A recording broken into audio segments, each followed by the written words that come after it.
Judge, I forgot to approach you on this other case. It's Miss Loyola. Judge, she has an AFM in our court, but she has a felony. So she's on bond for an assault of a family member, Yes. on bond for a felony assault of a peace officer, and now you pick up a new case. And what happened was she went to felony. Oh, hold on. I don't even think we've done probable cause yet. We are going to do probable cause. You have the right to remain silent. Anything you say can or will be used against you. You now stand charged with possession of marijuana. You're facing up to 6 months in jail and or $2,000 fine. Thank you, Your Honor.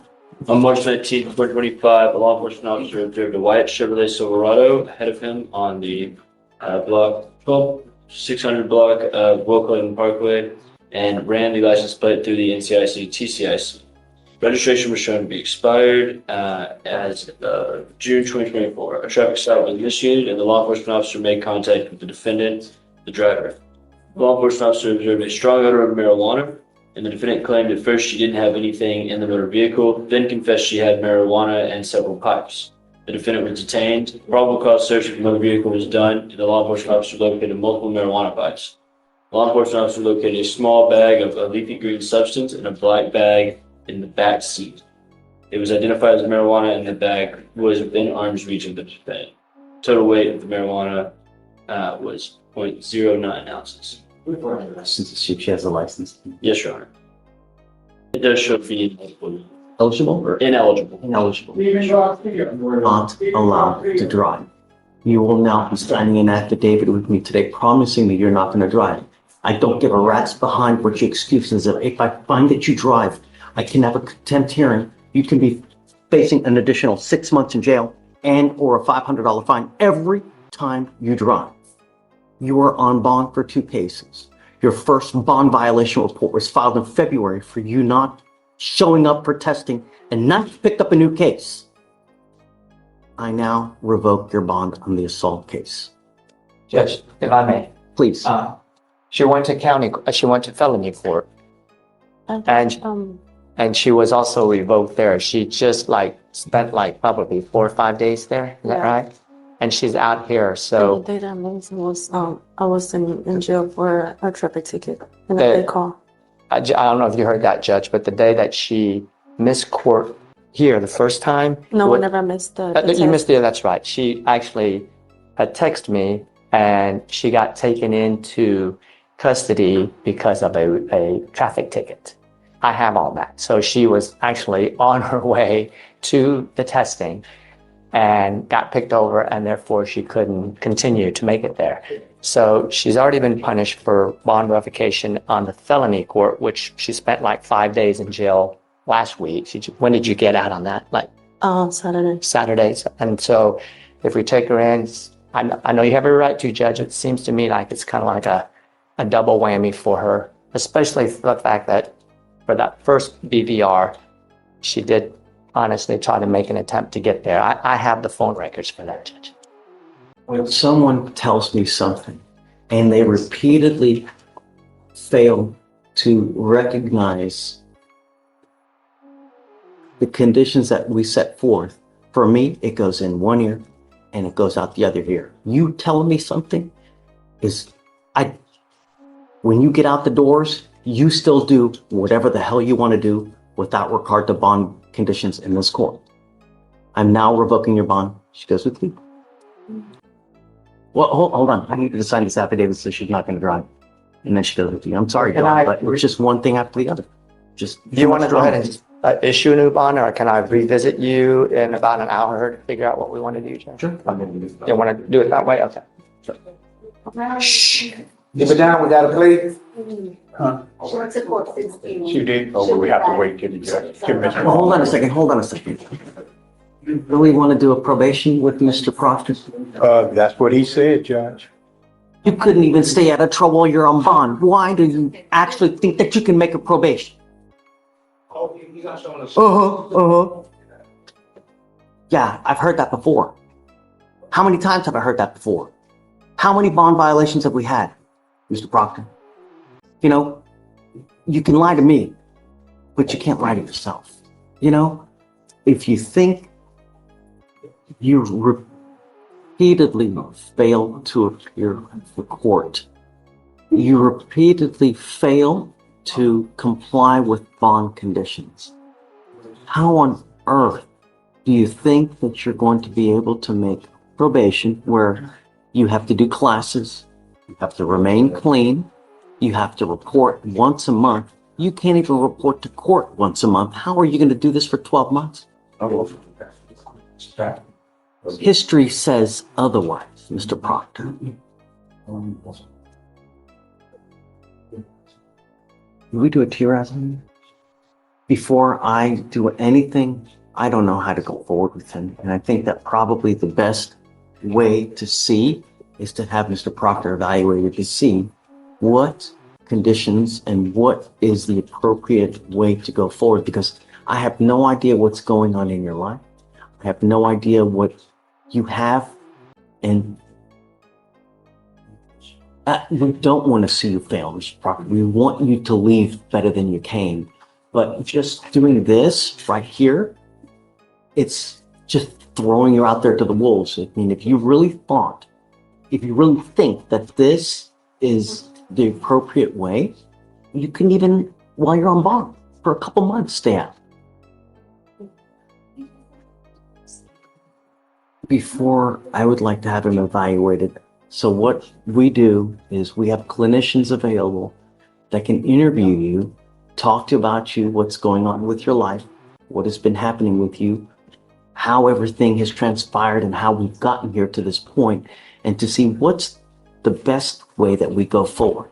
Do we need a treatment plan? Do we need inpatient treatment? Is it sufficient to do out? I don't know. But I'm not ready to do this just yet. I think that we need to have your TRAS to see how we go forward.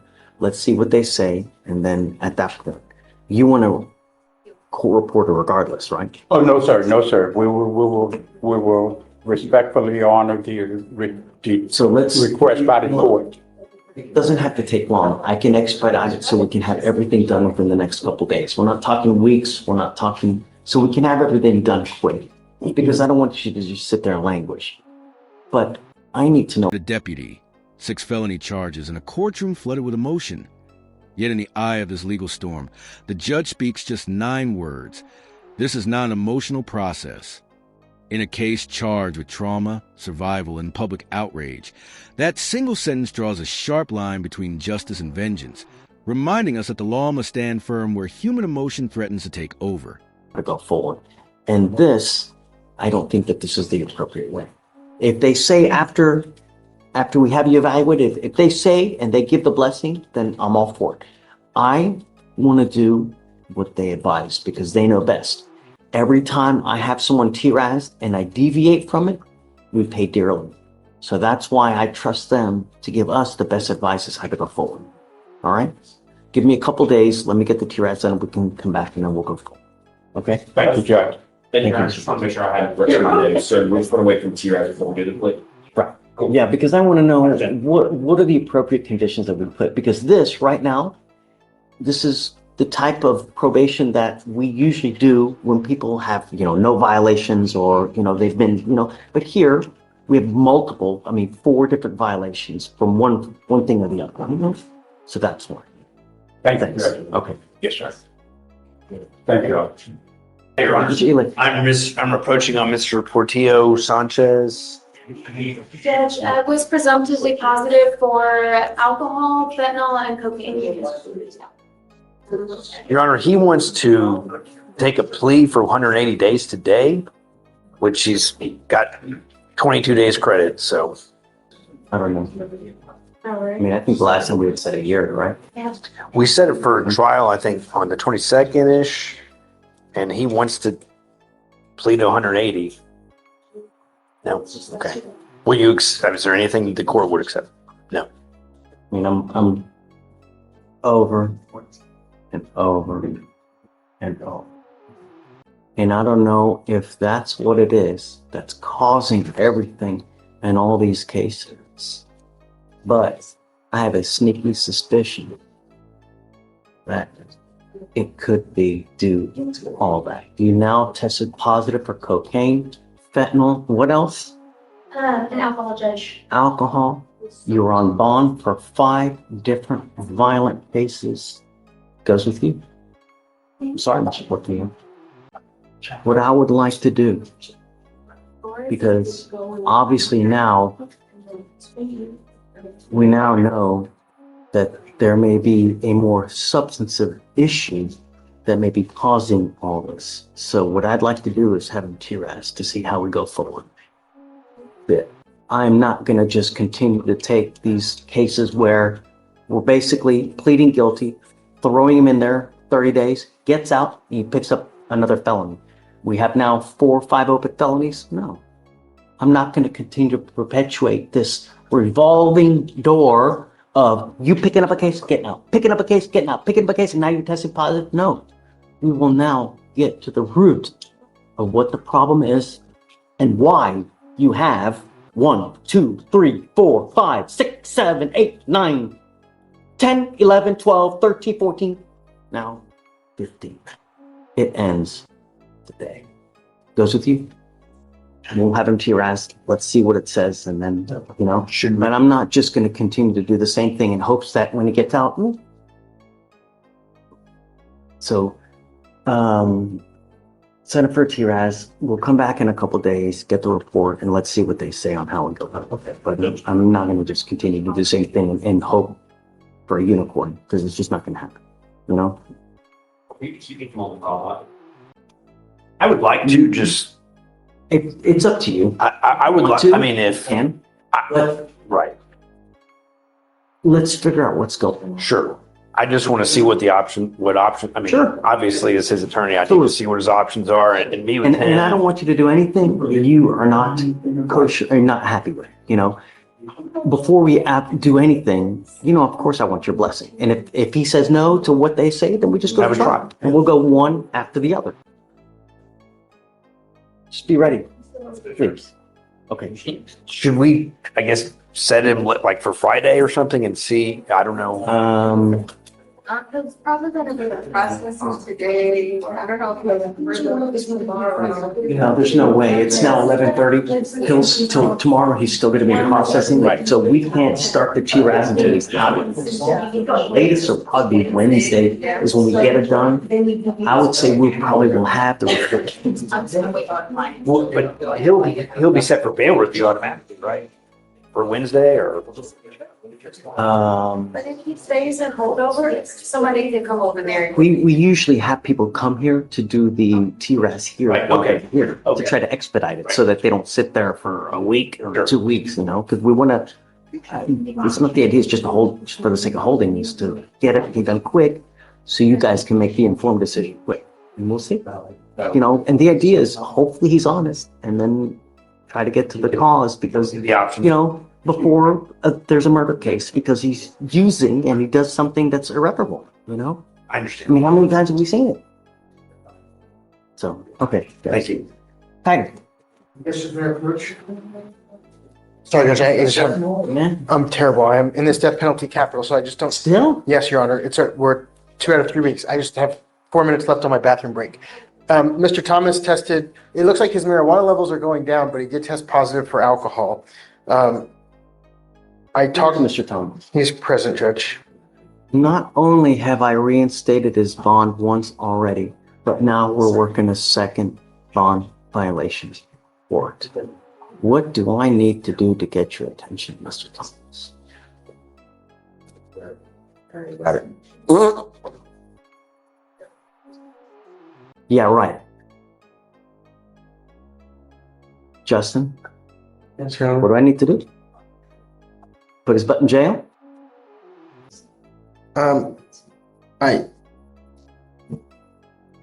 think we've been in felony court this morning, so I don't want you to think he wasn't here. He was. I don't care He was about good. I care about him continuing to use and continuing to do whatever the hell he wants to do without regard to bond conditions. You do what you want to do.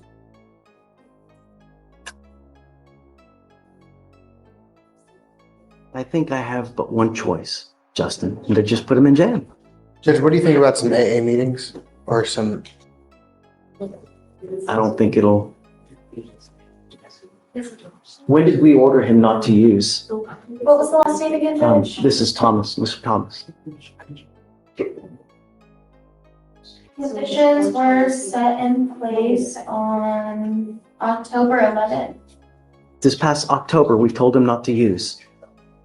The marijuana is negligible, so it's almost out of the system. It was at 0.005, I think. I understand the court's frustration and concern. If it's been bond conditions since October, we're now nearly April 1st. It's been 6 months. So it should have been way, way gone. No, it was from the positive. So you admonished him on the positive not to use, and then, so this was his first test since February 6th. Right, and so that's what I'm saying. So the marijuana is negligible. I know it's not an excuse, but I don't know that we read all of our bond conditions about alcohol. Now, I know that's not an excuse because he signed for it. I get it. But I do want to point out to the court that the marijuana is basically out of the system. It was like, that's why I'd asked for the levels, but it was like at a 0.05 or 0.005. It was, Alicia, do you see that? The levels, Judge, let me see if it's in the email. it was, I asked for that, Judge. I know. I saw that you did. What do you do for a living? Where do you work? Russo's Pizzeria. I'm a chef. What is it? Russo's Pizzeria. I'm a chef. He's a chef at Russo's Pizzeria, and we're in school. So we are being productive members of society. How do I know that?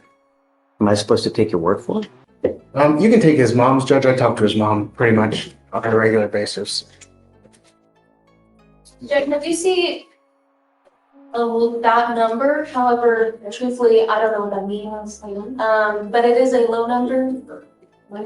So that's all I have to offer for. But Here's what we're going to do, is I'm putting a scram monitor on his ankle, so I know that he's not consuming alcohol. yes, sir. I'm now going to put a GPS monitor, and I'm giving you a curfew, because I don't want you out in the middle of the night. I'm giving you a 10 p.m. curfew. If you ever have another bond violation, I'm going to revoke your bond, and I'm going to make it so high. Do you understand? Sir. I'm sorry. I will test you again in 2 weeks. If you test positive for marijuana after 2 weeks, then that tells me that you've continued to use, and I'm going to lock you up. Do you understand? Sir. Thank you, Judge. Maybe excuse to go back to very important cases. Yeah, so he's back in 2 weeks to test. If he tests positive after the 0.05 nanograms or whatever the hell it is, if he's still testing positive, I have then nothing. that's I have it. nothing left to say, Judge. All right. I will be speechless. All right. Your Honor, I am here on Mr. John C. Joseph, alleged BBR violation, Judge. Sitting over in the jury box. It's my understanding that he left his area curfew area on 9:07 p.m. on 5/20 came back at 9:31, approximately 24 minutes. I spoke with him. It's my understanding that he went over to his sister's house because he and his girlfriend had gotten into a heated discussion. He informed me. Mr. Joseph. He informed me that he left to stop proceeding to assault or possibly assault between the two. I do everything in my power to try to prevent people from going back into custody. But some people just refuse to just, I don't know what I can do to get your attention. We now have 2 open cases, and now this is your second bond violation. What do I need to do to get your, what do I need to do to get your attention? Is it putting you back in jail, Mr. Joseph, and making your bond high? Sir. Your actions tell me different. This is what we're going to do. I'm sending him now for a drug and alcohol test. I want to know what, if anything, is in the system. You were to come back. If you fail to test, if you fail to take the test, if you fail to come back, it's not going to go well for you. Do you understand? I don't want you to say anything.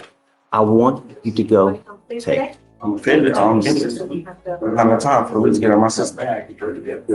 You have been on bond, Mr. Joseph. Okay, so you'll have to judge, yeah. I think the last time he was in court, Judge, I think he made an admission that he had used drugs during that court appearance. And if that's the case, he may be correct in that it may still be in his system, Your Honor, because it hasn't been 30 days.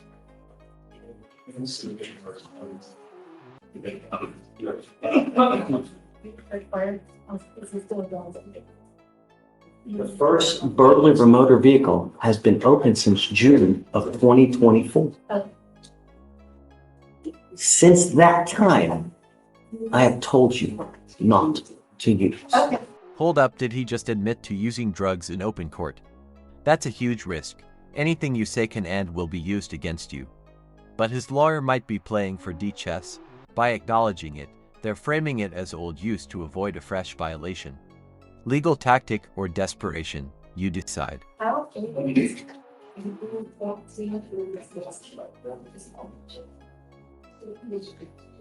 Take a seat for me. I don't know what we're going to do. Take a seat.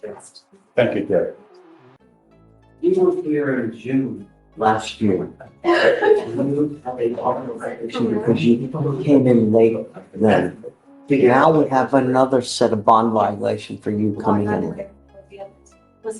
Why would I continue to let you go? I let you go already once and you did it again. Instead of going on Thursday.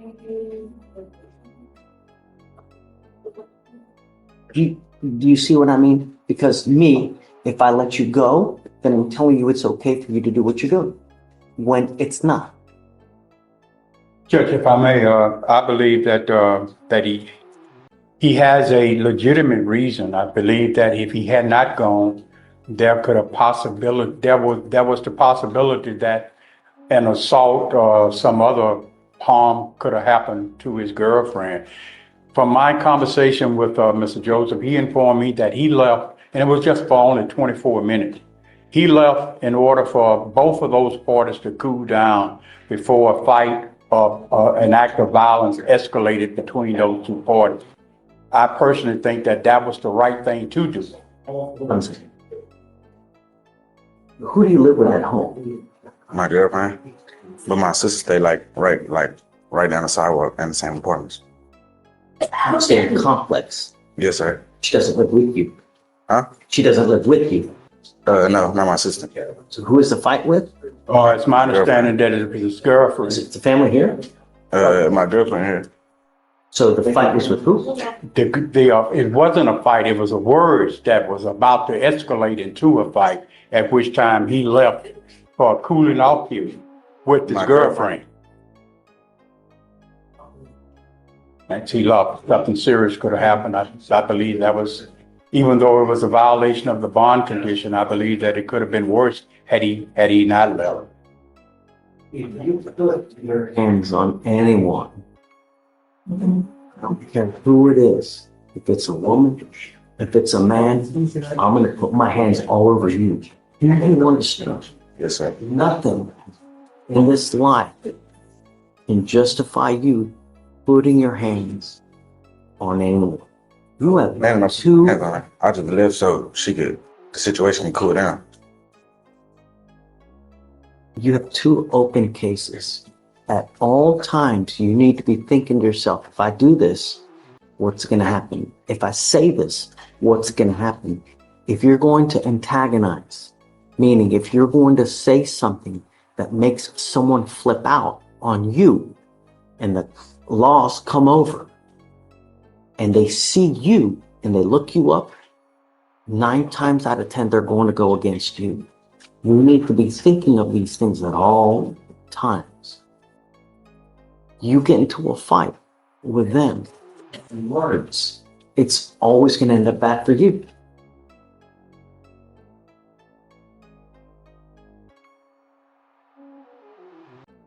I understand and I appreciate de-escalating the situation, meaning you're leaving so that it doesn't end up in anything more. But it shouldn't be like that in the first place. Are you working? I just did 3 job applications. I'm waiting on the interview to begin. Judge? Yes, sir. I know you are. I don't care. I do, Judge. Why aren't you working? I just recently started looking for jobs. You have too much time on your hands. You need something to do in this life before it takes you down. When you have too much time on your hands, you become self-destructive. You need something to do in this life. It's time for you to start working. And I want to see that you get a job. Toria, can we help them out? Yes, I'll give them some resources. We're going to give you resources to try to help you get a job. There's no reason why you can't have a job within the next couple weeks if you try. When you put your heart and soul into it, you can achieve damn near anything. It's just how badly do you want it? That's what it amounts to. And when you do get a job, if you really do a bang up job, and if you do well and you don't do stuff half-assed, all you're going to do is you're going to go up and you will make more money. The higher you go up in a job, the more money you're going to make. And then everybody's happy. When you get to buy nice things, that's what life's about. Not the janky, stupid ass jobs where you're making $6 an hour. No. Work hard so you can make a lot of money. All right. It's great. I'm not going to ding you. I don't want any more issues. Do you understand, Mr. Joseph? Yes, sir. I'm bringing you back in 2 weeks, and I want to see that you have a job. 2 to 3 weeks. If I see that you haven't put any effort into it, it's not going to go well between us. I also don't want you to use any dope. Do you understand? Yes, sir. If I find that you're testing positive, likewise, it won't go well for you. All right, Mr. D. Thank you, Your You're Honor. good. Just approaching on a new fugitive case. It's Robert Mizell. And Judge, he would like to have a bond set. It's kind of an odd one, Judge. It's failure to possess the required license for home improvement or residential construction.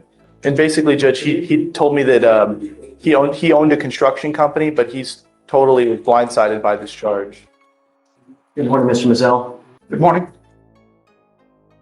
Your lawyer is asking for me to set you a bond. You Yes, sir. now stand charged with, I guess you said, home improvement fraud.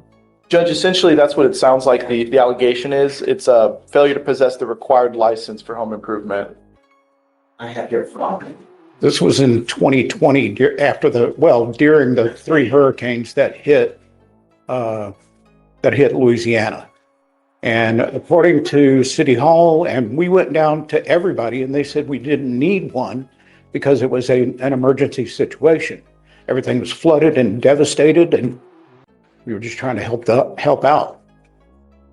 My only issue is that this is now a second fugitive case that you have. The first one was a lady that we did work for. Let's be careful. Doesn't matter. Oh, sorry. This, Mr. Mizell, is that, we usually, as a matter of courtesy, I guess, so to speak, we'll give you a chance when you get one fugitive case. But we can't continue to do the same thing over and over and over. Understood. Amy, what do you know anything about this? Yes, so first off, state is opposed to a bond. This particular case is because he didn't have a license, but it originated out of the fact that the complaining witness, after a hurricane, had paid the defendant money to repair her house. He did not do so. The money amount was... So he allegedly took money for fixing the house and didn't do the work. Correct. And then when the officers went to go look him up, he didn't have a license under that name. So that's the basis for that charge. We are, of course, opposed to a bond given that he has had a prior fugitive case. He was granted a bond on that one, but he didn't actually show up.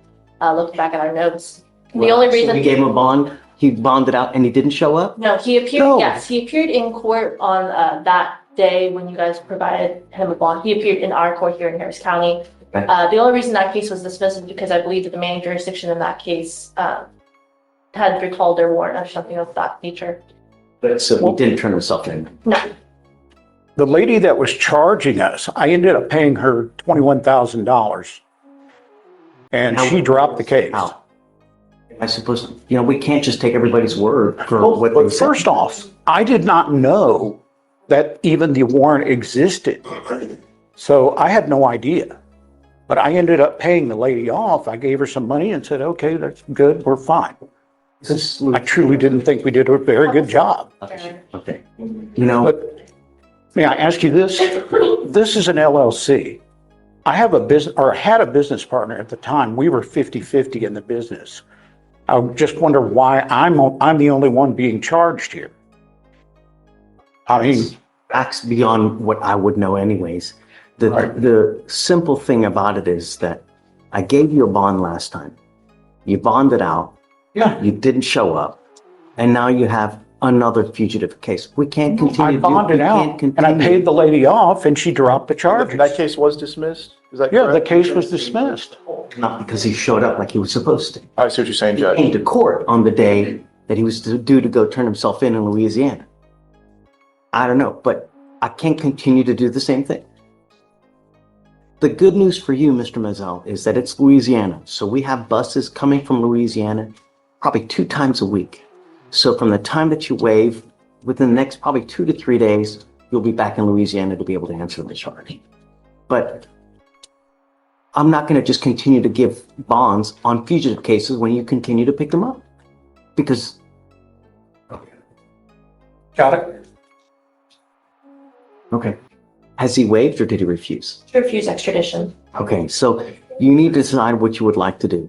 If you want to waive extradition, I would say probably within the next, 3 days, Louisiana will be here to come get you. If you want to refuse, which is well within your right, the state can get a governor's warrant, but that'll take 90 days. And at that time, they can have you remanded I back. can sit in jail for 90 days. No, I'm not interested in that. So, but I'll let you talk to James to figure out what you guys want to do, and then you just let me know. Okay.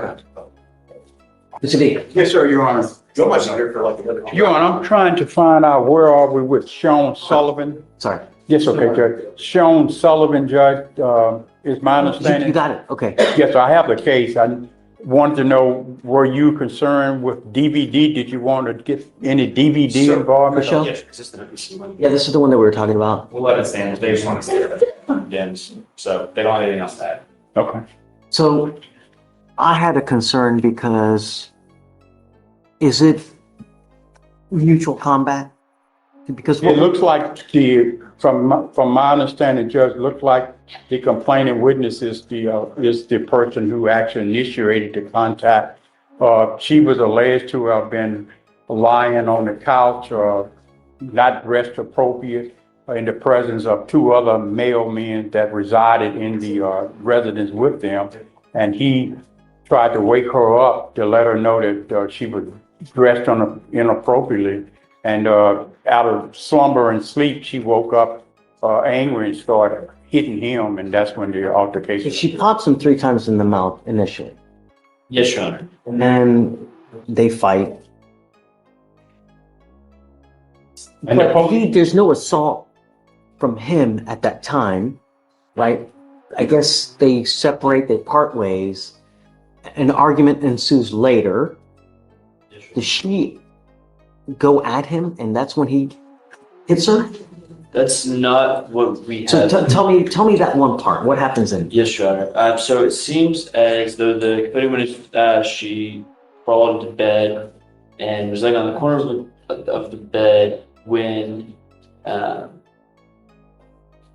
after about 10 minutes go by, then the defendant comes back and begins to argue with her, crawls onto the bed, grabs her, flips her backwards on the mattress, and uses body weight to lay on top of her while placing both of his hands on her upper arms to hold her down. So there's no... And there is a subsequent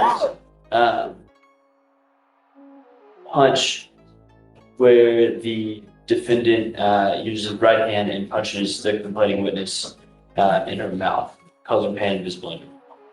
It's my understanding, Your Honor, that this incident occurred on a date certain, at which time the complaining witness told the police officer that she did not want to press charges and he did not want to press charges. Right, and they came back the next day.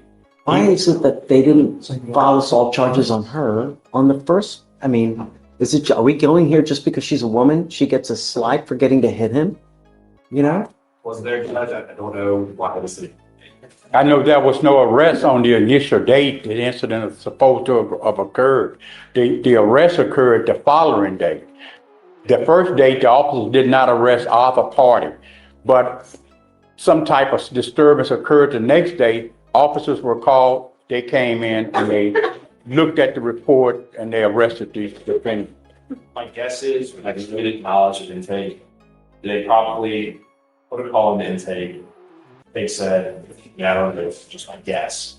Refer out, do follow up, and then they went back out there next day, saw the referral on file, and they decided we So he goes up to her and he sits on her. Is that what you're saying? What happens? He turns her over. More so, she's on her, from what I understand from the devs, she's on her stomach. He turns her over to where she's on her back, and then he is on top of her and holds her. He's straddling her like this. Yes, Your Honor. And then subsequently after that, they were still arguing, and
In all honesty, my only option for the misdemeanor is treatment. There's no other option.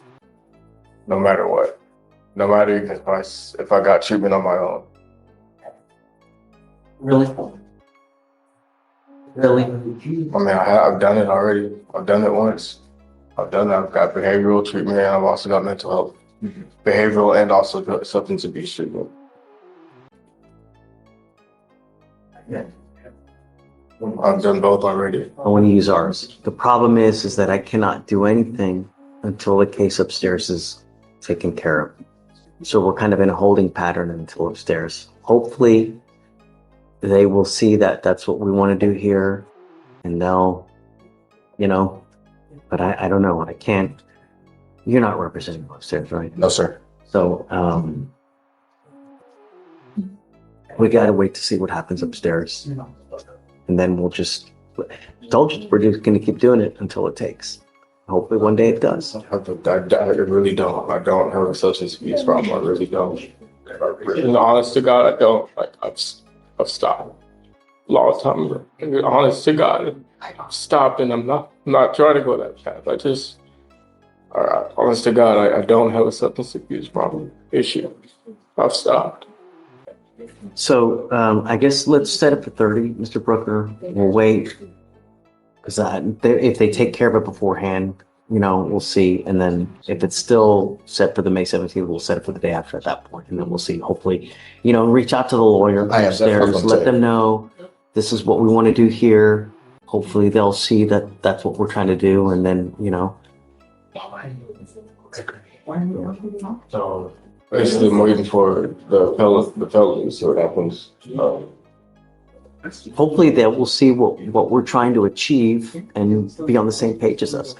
This is the second time you're facing this charge upstairs. They may offer you 4 years, 5 years upstairs. It's no joke. I'm trying to help you, Mr. Fleischer, believe it or not. Really. You're facing a lot of time and it's not the first time. So if you try to, we played this game the first time. I don't know if they're going to. Yes, sir. So, anyway. It's a different court, Judge, so I'm hoping that we can have a similar outcome. And if they do it beforehand, I'll come off document. I want to do it, and hopefully if they see that you're really willing to. So, all right. Yes, sir. I just want to say hello. That's it. Yes, sir. All right, thank you. We'll see you in 30. Judge, I'm approaching on a plea for Mr. Lacero Echemendia. I'm ready when you are. All right, I'll call him up, Judge. You were charged with driving while intoxicated. It's elevated to a Class A misdemeanor because of the high blow. You are facing up to a year in jail and or a $4,000 fine. You have worked out an agreement where they're offering you 9 days in jail. Days that you have done. You need to understand what's going on your record. Be there for the rest of your life. You get into a car, you drive, after having consumed half of a beer, you get pulled over, an officer sees a product of your hand, smell anything in your car that you understand. Sí, señor. Yes, sir. Another DWI, and you do anything more than 6 hours in jail, you will probably get an immigration detainer if you're not in this country with permission. Consider these things when you're out there in the free world. You understand? From now on, it is a minimum of 90 days in jail for any new cases that you pick up. No more proverbial slaps on the wrist. You're giving up the right to a trial, right to compel witnesses to testify on your behalf, confront and cross-examine your accused. If you're not a citizen, there are possible immigration consequences. You can be deported, excluded from the country, denied naturalization. You give up the right to appeal. Once you plead guilty, it will go on your record forever and a day. You understand? This is what you want to do. Yes, sir. How do you plead to the offense? Like guilty or not? Guilty. I'm going to find you. Do not drive until you get a license and insurance in your name. Otherwise, you will be back here and it's not going to go well for you. Good luck. Judge, the only thing is, I'm appointed on this case. I wanted to see if you'd consider waiving the Supermax fine for him. What do you do for a living, Mr. Echemendia? Right now, I'm not working. The order is asking for me to waive $4,500 to around $5,000 that would otherwise apply to you. It is a first DWI, so I will. But if you come back with $6,000 surcharge, the second DWIs, and if you don't pay it, you do 1 day in jail for every $100 you owe. So you will find that you spend months in jail and you pick up another one, potentially. Do you understand? I'm not asking for much. I want my streets safe. If you're not going to comply, then I have a place for you. Good luck. Thank you, Judge. Appreciate it. Good morning, sir. Sir, you were in February charged with terroristic threat of a family or household member. It's come to my attention that you have now picked up a violation of a bond condition or a protective order. I have no idea what happened, but I want to find out. You have the right to remain silent. In a courtroom charged with fear, trauma, and powerful testimony, where a deputy nearly lost his life and a community demanded justice, the judge delivered a striking reminder. This is not an emotional process. In just a few words, he drew a firm line between human heartbreak and the cold precision of the law, reminding everyone that justice must be guided by facts, not feelings. DPO, please. Well, not you. You have the right to remain silent. Exercise that. On March 29, 2025, law enforcement officers were on patrol when they observed a white Honda Accord driving south on a public city street located in Harris County. The law enforcement officer ran the vehicle's license plate through TIC. In the high-stakes sentencing hearing of Daryl Hansen, charged with 6 felonies, including pointing a firearm at a deputy, the courtroom was thick with emotion, fear, and moral weight as victims gave harrowing testimonies and body cam footage exposed the tense moments leading up to a near-deadly confrontation. Yet in the midst of this emotionally explosive environment, the judge delivered a calm but powerful reminder. Asterisk, this is not an emotional process. Asterisk, this statement, though brief, held deep significance, acting as a stabilizing force to ensure that justice was not derailed by the compelling sorrow, trauma, and outrage flooding the room. The judge was not dismissing the pain of the victims or the emotional toll on those involved, including a retired deputy who had to pull the trigger and later relive that trauma on the stand. But rather, he was asserting his responsibility to uphold the rule of law through logic, impartiality, and evidence-based reasoning, instead of allowing emotional intensity to dictate the outcome. The legal process must remain consistent and rational, regardless of how sympathetic or disturbing the testimony may be, because the courtroom is not a space for vengeance or emotional retribution. It is a place where facts, statutes, due process, and precedent must lead. The judge's words underscored a crucial legal truth. While emotion is present and acknowledged, it cannot be the foundation upon which justice is built. Decisions about sentencing must rest on verified facts, criminal history, rehabilitation potential, and risk to public safety, not the emotional weight of victim statements or the pain expressed in the room. This boundary between emotion and law is not a lack of empathy. It is a guardrail against bias, inconsistency, and the danger of reactionary justice, ensuring that every individual, no matter how emotional the case, is judged fairly and within the scope of the law.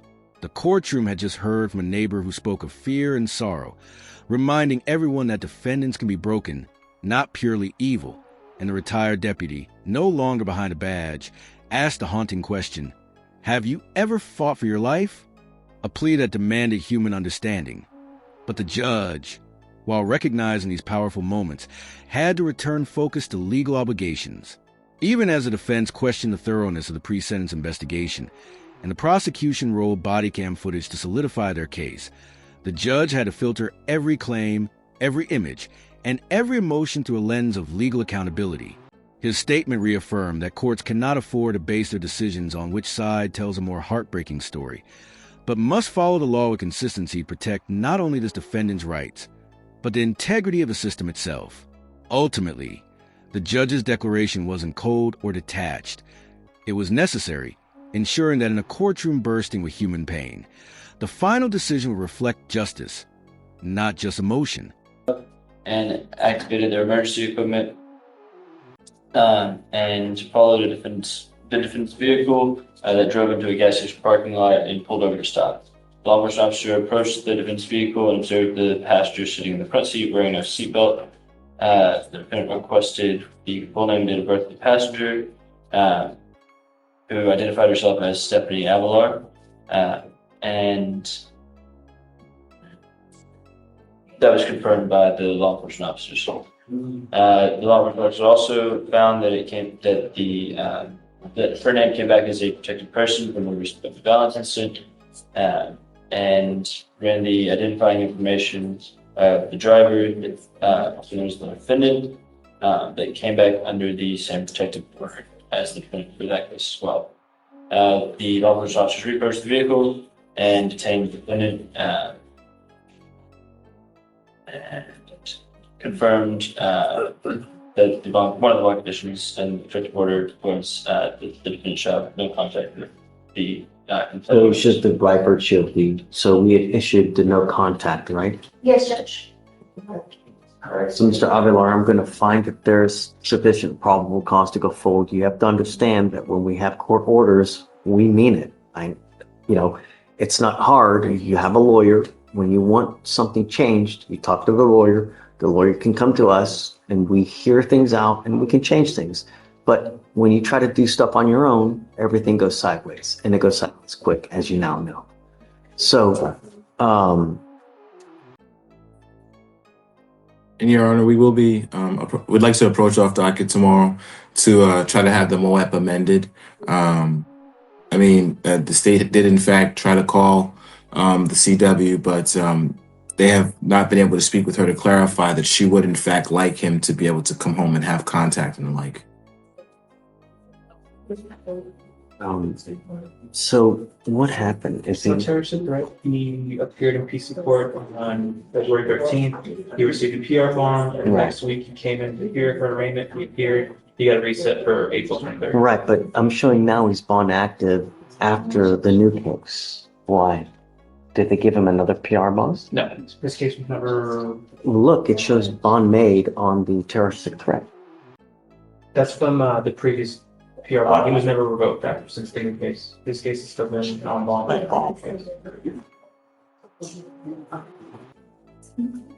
Did they not address it? And I'm at a loss if they never addressed it. Yes. It was new court. His only reset is for April 23rd. Mr. Woodward, my concern is that, they gave him a PR bond on the terroristic threat. I don't even show that a PR bond was given. Oh, here we go. On 2/13, now he's picked up a violation of protective order. So I can't continue to give you a PR bond when you're picking up new cases, man. Can I speak? Can I ask? It's because I made bond. No. Sorry. You need to talk to your lawyer before you talk to me, because I don't want you to say something that hurts your case. Sir. I'll give you time to talk to him, but I can't. We do things a certain way. You can't do stuff on your own. You've been through the system long enough to know that. Yes, sir. Are you on parole at this time? No, sir. I'm not on parole, but I paid for my bond. Hold on. So no PR bond on the terroristic threat. Okay. Let's do this. Your lawyer said he can be here tomorrow. So we'll have him come here tomorrow so he can talk to you and you guys can regroup, try to figure something out. So Mr. Woodward, you say you can be here tomorrow? Absolutely. You want to address it, I guess, then? Yes. Okay. So we'll roll you to tomorrow. We'll try to figure something out. Judge, he's supposed to get released today because of the surety bond on the VPO. Right. I'm not giving him another PR bond when he picked up a VPO, though. Do you want me to revoke the PR bond? Yeah. No. Your Honor. Yeah. I certainly understand how you work, but since I'm not there with my client, I just like for him to experience that. The facts of the underlying case, Your Honor, are that he and the CW, they're in a relationship. They had an argument. She grabbed his hair first, was pulling him. Then he was grabbing her. But a text message was sent from an unknown number saying, if you don't come home, I'm going to fuck you up. Excuse my English, Your Honor, but that's what was the crux of the PC, Your Honor. Of which one? For the terroristic threat case. I don't know. I guess what happened in the terroristic threat? Yes, Your Honor. If I just have one moment.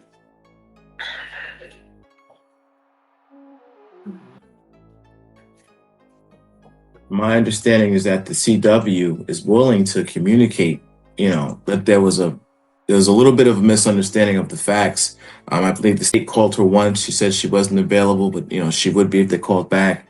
I don't think that she's been able to communicate that there was a little bit of a misunderstanding of the facts. Your Honor, what I have is that this was from the threat was made during an altercation where the defendant told the complaining witness, and I quote here, I apologize for the language. Don't be shy. Come on. We all know the F word. I'm going to fuck you up if you don't come home. I understand that made during an altercation. You don't come home. It was made during. The defendant admitted that there was an altercation and admitted that he told the complaining witness, "I'm going to fuck you up if you don't come home." Your Honor, I'm looking right at the summary of facts. It literally says, on her cell phone contacts, complainant stated the defendant then began to threaten her via cell phone text, which he stated, I'm gonna go kick your door. I got you. I'm gonna fucking kill you. Complainant stated she was fearful for her safety. But before that line, it says it came from an unknown number.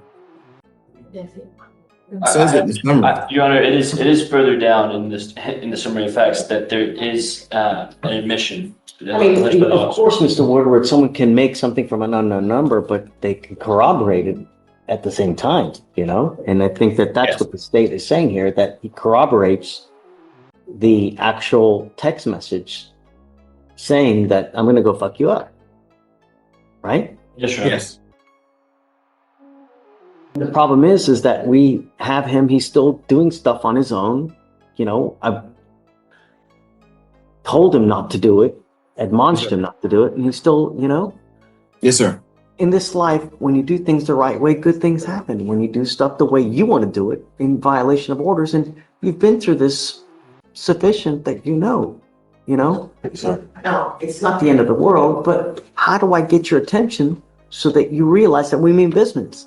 If I just give you PR bond after PR bond after PR bond, we have no teeth. Yes, sir. I paid out of my pocket to get bonded. They gave me a bond downstairs and I paid for When it. you're on your VPO, but I'm not going to give you a PR bond when you're picking up a VPO. She called me, her home had it. I'm not going to, no. Like I said, talk to your lawyer first. Start telling us stuff, because I don't want you to put your in your mouth when you think you're trying to help regardless. Now look, we can come back tomorrow. He's going to come here. We can try to work something out. But I was just trying to help, sir. I've been staying away from her. I got like 10 days left. Sir, I got you. I'll come check up on you, okay? Back tomorrow, we'll deal with it and we'll figure something out. So you'll definitely be here tomorrow, Mr. Woodward? Absolutely, Your Honor. Okay, so I'm going to revoke it for now. Come back tomorrow. We'll talk. Do you have a place so they can reach out to the complaining witness so they can get a rip done by tomorrow, Mr. Woodward? I do not have it readily available, Your Honor. I can likely get it. Okay, so can you try to do a rip between now and tomorrow so we can try to figure out what she wants and then we'll go forward? Please. Okay, all right, we'll see you tomorrow. Thank you, Your Honor. All right, bud. We'll see you. Good morning, Ms. Stews. Man, you're charged with theft. You're facing up to 6 months in jail and or a $2,000 fine. We're going to do probable cause. You have the right to remain silent. Anything you say can or will be used against you. You have the right to have an attorney present. If you cannot afford one will be appointed to you, man. On March 18th, 2025, at 5:21 p.m., an officer was dispatched to a theft at Walmart with a female in custody.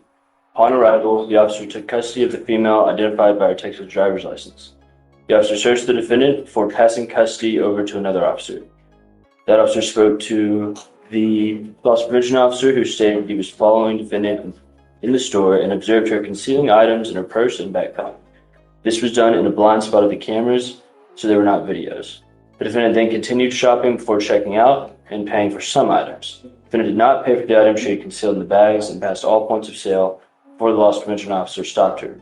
The defendant admitted to stealing before turning the items back over. The total value of the items was $120.86. Thank you. Ms. Dews, I'm going to find that there's sufficient probable cause to go forward with your case. I'm ordering you now as a condition of your bond not to go to any Walmart for any reason whatsoever. If I find that you do, I will revoke your bonds, put you in jail, and no more PR bonds for you. Do you understand? Yes, sir. Likewise, if I find that you pick up any new cases, your bond will be revoked. You will go into custody, man. Do you have the ability to hire a lawyer? Okay, I will have you fill out an application. Deputy Miranda is going to give you an application. I'm going to have you sign a reset with Victoria. After that, we'll have you take a seat in the jury box while we get your bond conditions ready. This defendant just took a plea deal, but the judge drops a nuke. You'll get an immigration detainer. Even a minor jail stint can trigger deportation for non-citizens. That's the hidden cost of guilty pleas. Was he properly advised? Ethically, lawyers must warn clients, but many don't. Should this be mandatory? Comment YS if you agree. Do not leave until you sign them. Okay? Please. Do you mind filing those? No going to any Walmart? Anywhere. No Walmarts anywhere? Anywhere. Thank you. Frank Reyes. Yes, sir. Mr. Reyes, you're charged with driving while intoxicated, second offense. You're facing up to a year in jail and or a $4,000 fine. We are going to do probable cause. You have the right to remain silent. Anything you say can or will be used against you. You have the right to have an attorney present. If you cannot afford one, one will be appointed to you. Simply. Okay. Officer was dispatched to a minor crash in Harris County, Texas, where the defendant had rear-ended the complaining witness. Upon contact, the officer found the defendant in the driver's seat, slipping in and out of consciousness. When the officer woke the defendant up, the defendant attempted to start his car and drive away, but at that point, officers had his keys. The officers did not notice any injuries on the defendant. When the defendant exited the car, he was unsteady, and officers observed an odor of alcoholic beverages, bloodshot eyes, and slurred speech. The defendant admitted to drinking at a bar earlier. Standardized foot sobriety tests were conducted, and the officers observed 6 out of 6 on the HGN, 8 out of 8 on the walk and turn, and 4 out of 4 on the one-leg stand. While en route to the Joint Processing Center, the defendant fell asleep in the officer's vehicle. At the Joint Processing Center, officer read the DIC and defendant consented. However, the defendant fell asleep again and began vomiting. The defendant was transported to the hospital, and a blood warrant was signed and executed. So no breath test was done. No, Your Honor. Mr. Can you run his license, please? See if he has a valid license. Yes, Your Honor. Mr. Reyes, I'm going to find that there's sufficient probable cause to go forward with your case. You are not allowed to drive unless you have a valid Texas driver license and liability insurance in your name. If you do not, I'm going to give you a portable device. You're not allowed to drive any vehicle from now on that's not equipped with an ignition interlock on it. If you're caught driving a vehicle that doesn't have an interlock on it, I'm going to put you in jail and I'm going to make your bond high. Do you understand? I understand. It says ineligible. You are not allowed to drive. You will be signing an affidavit with me today promising you're not going to drive. Mr. Reyes, heed this warning. If I find that you drive, I can have a contempt hearing. You can be facing an additional 6 months in jail and a $500 fine every time you get into a car and drive. Do you understand? I understand. You cannot justify driving for any reason. I don't care if there's a burning building and you have to save 50 babies. Do you understand? I'm sending notice now to DPS so that every single officer in the state knows that you are not allowed to drive a vehicle that doesn't have an interlock. If you're caught driving a vehicle, it doesn't have an interlock, they will arrest you and put you in jail. I am now giving you a portable device that you're going to take with you everywhere you go to prove to me that you're not consuming alcohol. You will also be tested for illegal drugs as well. You test positive, you consume alcohol, into jail you will go. Do you have the ability to hire lawyers, sir? I do.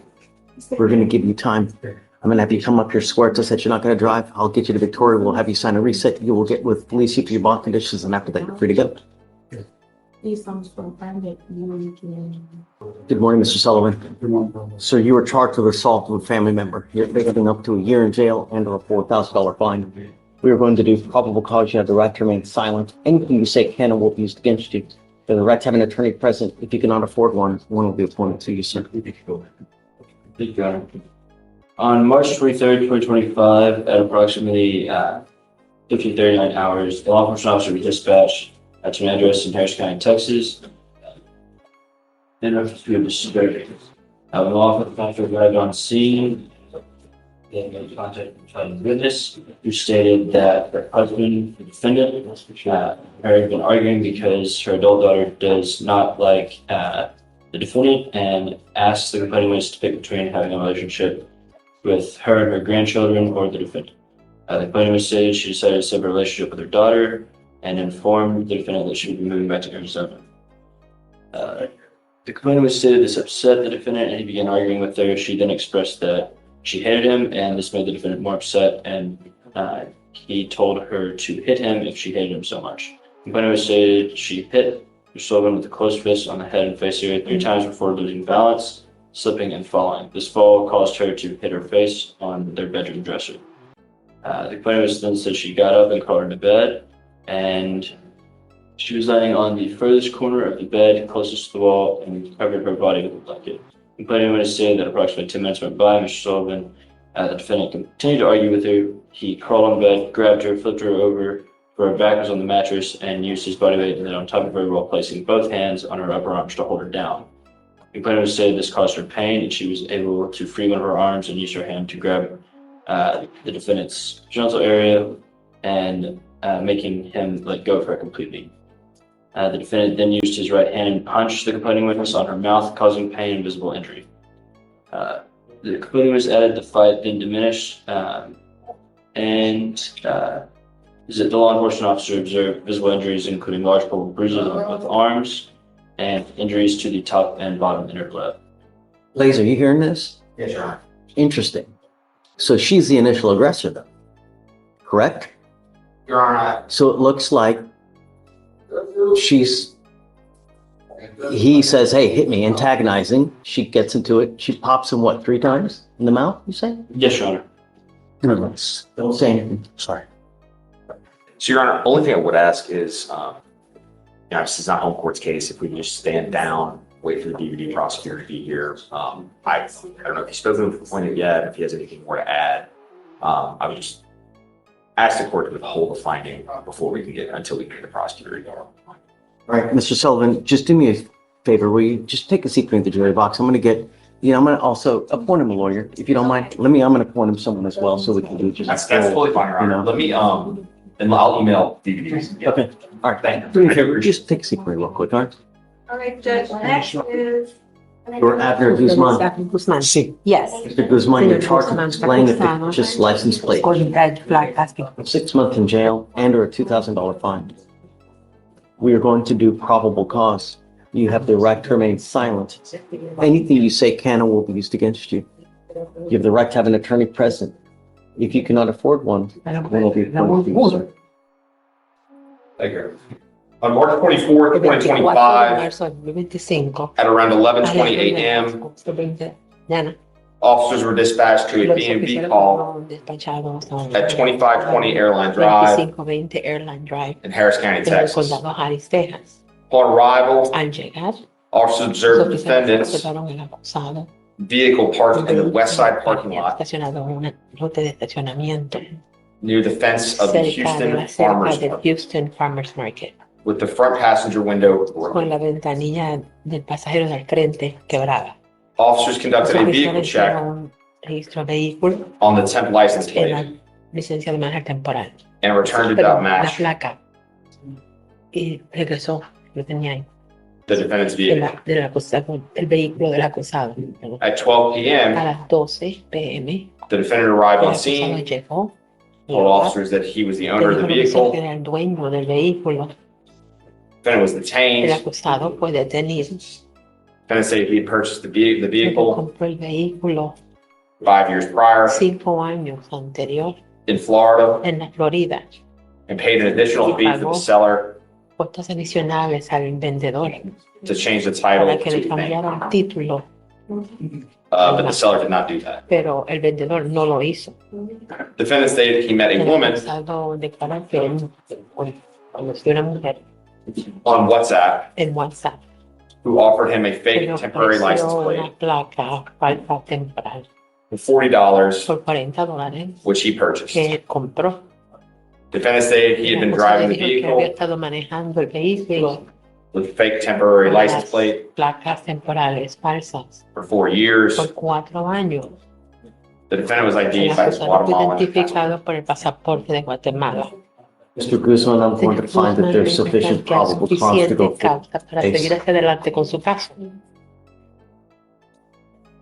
If you do not have a Texas driver Si usted no license tiene licencia de and manejar liability Texas, insurance in your name, seguro, you are not allowed su to nombre drive. no se le I permite don't manejar. care what you need A to mí do in no this me life. importa que tienes que If hacer you're not con properly esto. Si licensed usted no tiene and have licencia insurance, y tiene seguro do de carro, not no drive. maneje. You'll be signing a promise with me.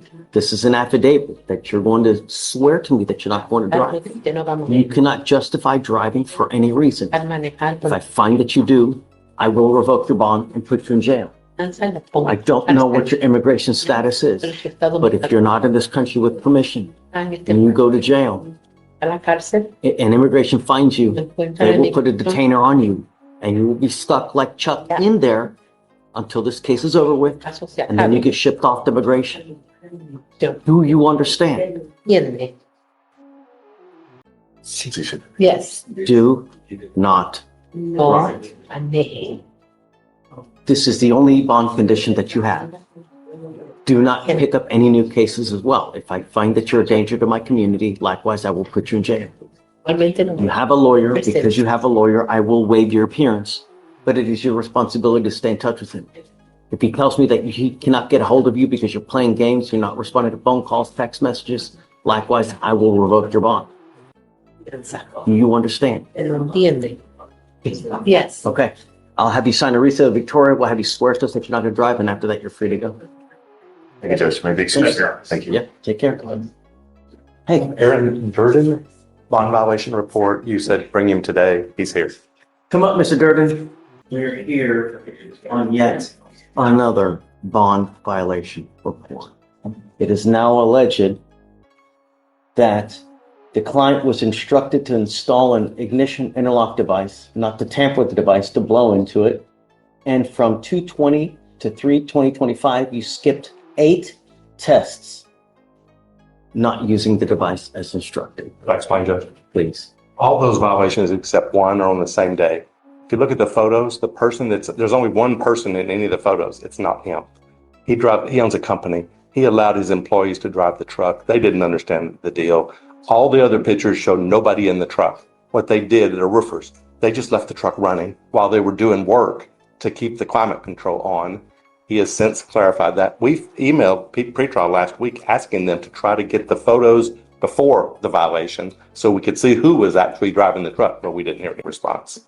He has guys, does he have a blow schedule that he's supposed to blow? He has a blow schedule. He's supposed to blow at certain times, and he's not blowing. Are you not blowing at certain times? That's not true, Your Honor. I have here 8 skip tests. No. So one of my guys was driving the truck, and he did not. I didn't instruct him that when you stop the vehicle, that you can't just leave it running. So he wasn't informed about that. So he just left the truck. But it was rolling retests that were skipped.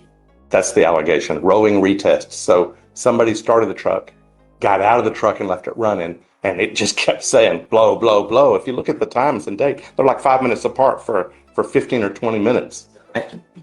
Yes, Judge, I do see that it's the rolling retest. As far as what specifically that entails, honestly, that's something I haven't encountered before. I haven't either, but bottom line, he's supposed to test at certain times. Yes, but that would be a missing test, but the allegation is in the bond violation rolling retest. So yes, there's no allegation that he has missed his flow schedule. What times do you have this time set that he's supposed to actually blow? I can reach out to the manager and get that information. Do you mind? I'd like to know what specific times is he supposed to test? Yes. And did he actually do it on that times, or is it someone else blowing? That's what I'd like. So let me see what they say, and then we'll come back. Judge, I have Odiambo on today's docket. He's doing the DWI PTI program. He just needs a little more time to get the device. Last name is Marina Odiambo. It's hyphenated. She's been having some financial issues, and so he's trying to get some money together to get the alcohol monitoring device. And we also need to submit the industry affidavit, but he's provided that to me. to get the 213 days old. Just we can get 2 weeks just for him to get the device. That's all we need. We have the contract already, and we just need to get the fee waived as well. Bring him up. Yes, Judge. I'm just trying to get this wrapped up, Judge, and we're really close. So are you doing that for the fee, right, James? Yes, Judge. We have to submit the device, or we have to submit the NC affidavit for the $300 fee, and then he also has to get the alcohol monitoring device. Filled out the affidavit. Judge, he has that filled out. It's just I need to get a PDF copy of it, and he says he can scan that to me. You have everything now because we can scan it, bring him back, and I can. No, Judge, he took photos of it, and that's not going to work for them. Your case is 215 days old. I'm not giving you any more time after that. It's not. If you don't have it done, I'm going to immediately set you for trial, or you're going to take a plea bargain agreement from the state. But I'm not giving you any more time after that. You need to have everything done by that time. You need to submit the affidavit today, not tomorrow, not next week, because they need time to review it to see if they're going to grant it for you. I will not give you any more time after this 2 weeks. If you don't have it done, I will bring you back day for day until you have it done. Do you understand? Okay. Thank you, Judge. That's Can I get final 2 2 weeks? Thank you, Judge. I just got hired on Miss McKelvey. This is the one you emailed me about. She's in the box. Pretrial has indicated to me that she did take a test last Tuesday and she did test negative. She tried to go to Quest, which we sent her to. They wouldn't take it because they didn't have enough information. But she ended up testing, I guess, through pretrial. Yes. Okay. When did you test last? Tuesday. Tuesday, just the 25th of March. Okay. Come up, Mr. McKelvey. I'll just admonish her now. Thanks, Judge. I told her zero tolerance. I mean, she's a real sweet lady. I don't think you're going to have any issues with her in the future. No tolerance. If you miss again, it's not going to go well. All I'm asking you to do is show up when they call you to take a test. You understand? Yes, sir. So right now, nothing's going to happen today. But if it happens again where you miss a test, then I will issue a warrant. No tolerance. You understand? Yes, sir. You're not to use any alcohol. You're not to use illegal drugs. And that's how we ensure that it doesn't happen.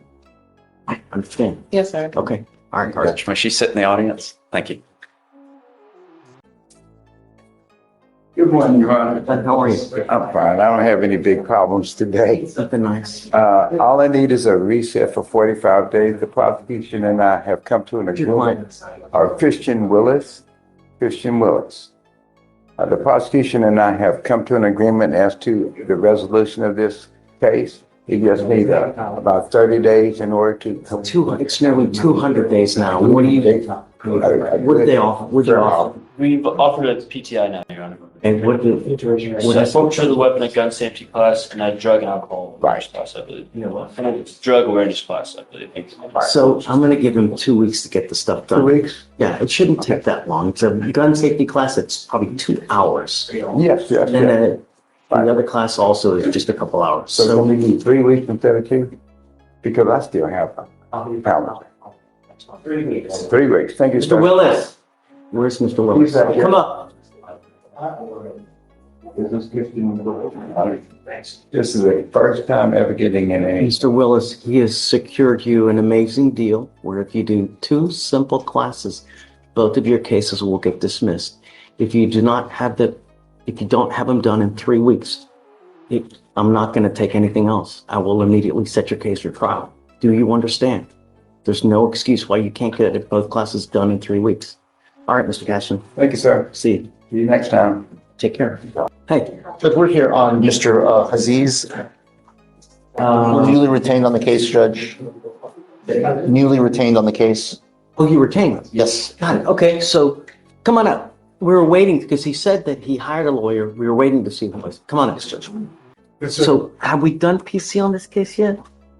Judge, he was THA. They just had to sign on. Okay, so we have here, do you mind doing me a favor? Can you run his license to see if he has a license? Sure. This is a failure to stop and give him information. Yes, sir. Leaving the scene of an accident. So I just want to make sure that if you're going to drive, that you have a valid Texas driver license and liability insurance. If you do, then you may continue to drive. If you don't, then I'm making it a bond condition that you not drive until you have both of those things. Yes, Judge. Yeah, disagree, but defendant is eligible. Okay. You do not have a Texas driver license. I have a California driver's license. I was stationed in California. I'm a veteran. Is it eligible? It does say eligible, Your Honor. Okay. All right. So one of your other bond conditions is you are not allowed to drive unless you have liability insurance in your name. That is a bond condition. If I find that you drive without car insurance, because all I'm asking you to do is follow the law. If I find that you don't, then I'm going to put you in jail. You understand? Great. You've got a lawyer. Because you have a lawyer, we will waive your appearance. So you don't have to waste your time coming to court, but you must stay in touch with them. They'll tell you if and when you have to come back to court. Quick question. Do I just need to come back with like my insurance and give it to them so that they know that it's valid? Yeah, just let them know, then they can show it to us so that we can verify it and then you're good to go. But like I said, I'm waiving your appearance. You don't have to waste your time coming to court, but just stay in touch with them and they'll tell you. If they tell me they can't get a hold of you because you're gone, then I will issue a warrant for arrest. You don't pick up any new cases. Got it? We're good. Thank you. Thanks, Judge. So don't leave until you sign the conditions and then after that, you're free to go. So D, file no driving without a valid license and liability insurance. Yes, Your Honor. Okay. Thank you, Ron. Guys, have fun. Urging on Jasmine Tovar Martinez, judge. She had a BVR. On Friday, she came to court. She was sent to go get drug tested, and it's negative. She is present.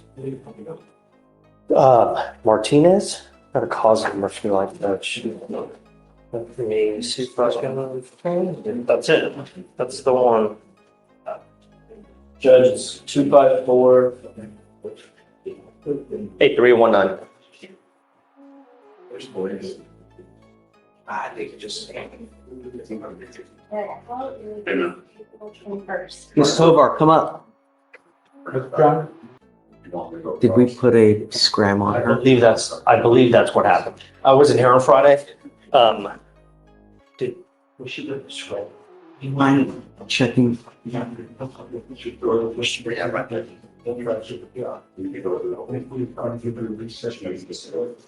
Yes, scram device added Friday. That's positive again. It's not going to go well for you. You better know every single thing that you put in your body before you do. If I see that you have a positive and you try to tell me it's mouthwash, it's a tequila lollipop, it's hair dye, I don't care. No more excuses. You understand? Okay? All right. Thank you, Judge. Yes, sir. Okay, have a seat. Give me 1 second.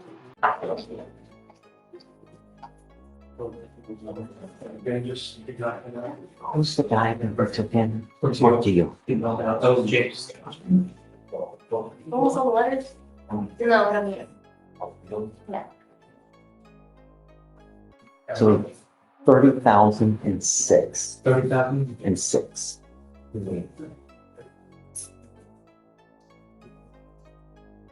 No, maybe I'll make it higher. What do you think?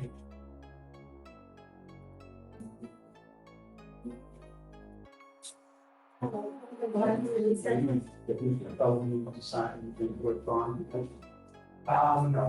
they didn't say it's like about. I let them know. Okay. Did you hear that? Yes. Safety.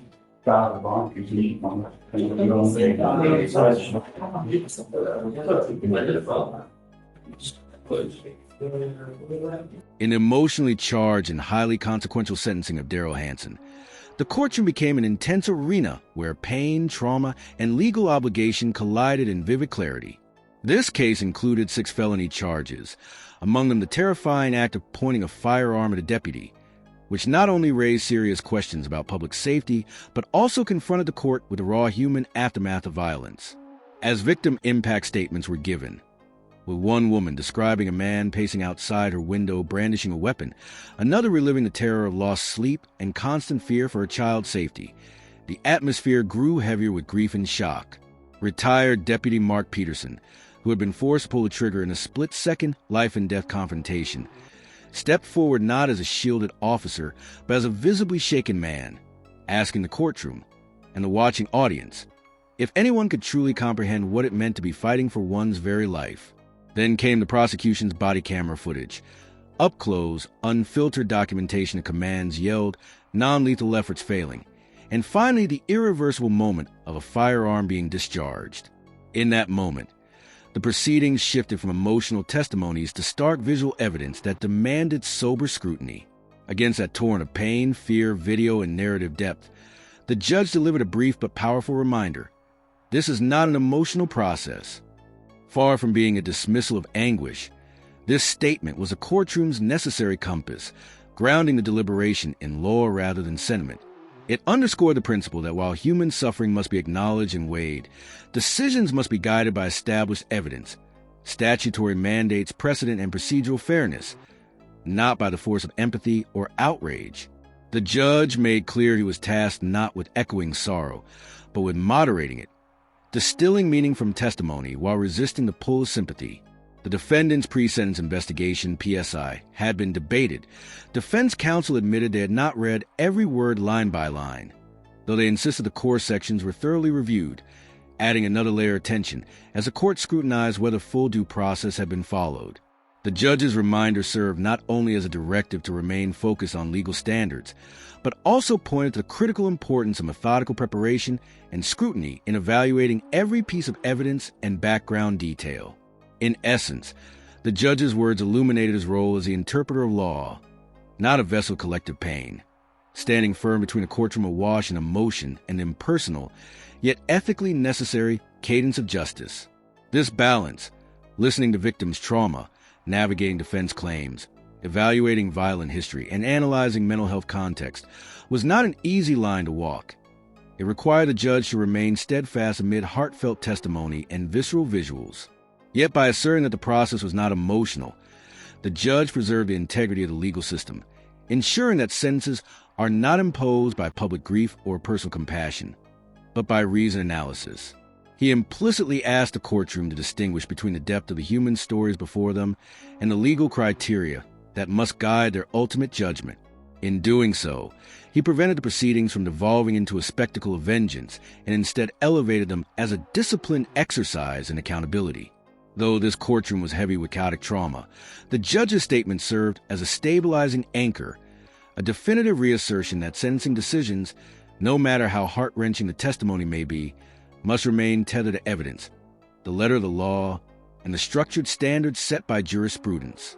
In sum, his declaration did not deny the reality of suffering. It defended the concept of justice itself.